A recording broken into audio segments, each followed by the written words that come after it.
Hello मैत्रिणींनो, welcome to my YouTube channel woman motivation with Sharda.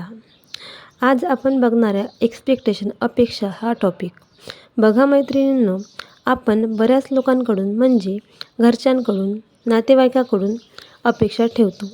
मग त्या अपेक्षा दुःखाचं कारण का बनतात?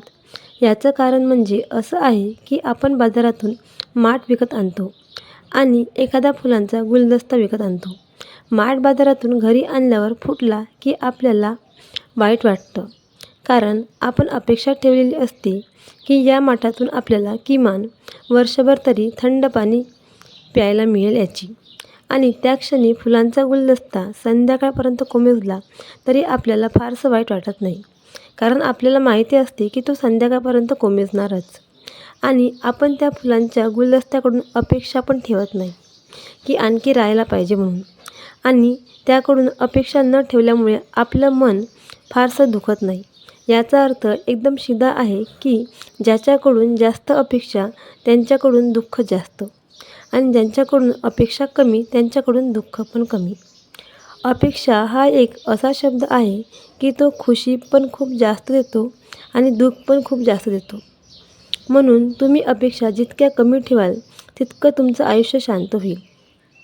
अपेक्षा ही नात्यामधली सर्वात शांतपणे दुःख देणारी गोष्ट आहे. आपण कोणाकडून काहीतरी अपेक्षा ठेवतो आणि त्या पूर्ण झाल्या नाही की मन हळूहळू तुटायला लागतं. खरं तर समोरच्याला आपल्याला काय वाटतं हे नेहमी कळतच असं नाही, पण आपण मात्र मनात खूप काही ठरवून बसतो. आणि जेव्हा वास्तव वेगळं निघतं तेव्हा आपल्याला जास्त त्रास होतो.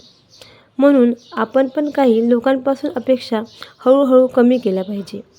आपण जर कुणाकडून अपेक्षा ठेवणं कमी केलं की राग येणंसुद्धा कमी होतं, दुःख पण कमी होतं आणि नाती पण टिकून राहतात. आयुष्यात सगळं काही आपल्या मनासारखं होणार नाही हे एकदा मान्य केलं की जगणं थोडं सोपं होतं. काही लोक आपल्याला महत्त्वाचे वाटतात, पण आपण त्यांच्यासाठी तितके महत्त्वाचे नसतो हे सत्य स्वीकारायला पाहिजे. आयुष्य आपल्याला सगळं काही देतं नाही, पण जगायला मात्र नक्की शिकवतं. म्हणून अपेक्षा कमी ठेवा आणि जे आहे त्यात आनंद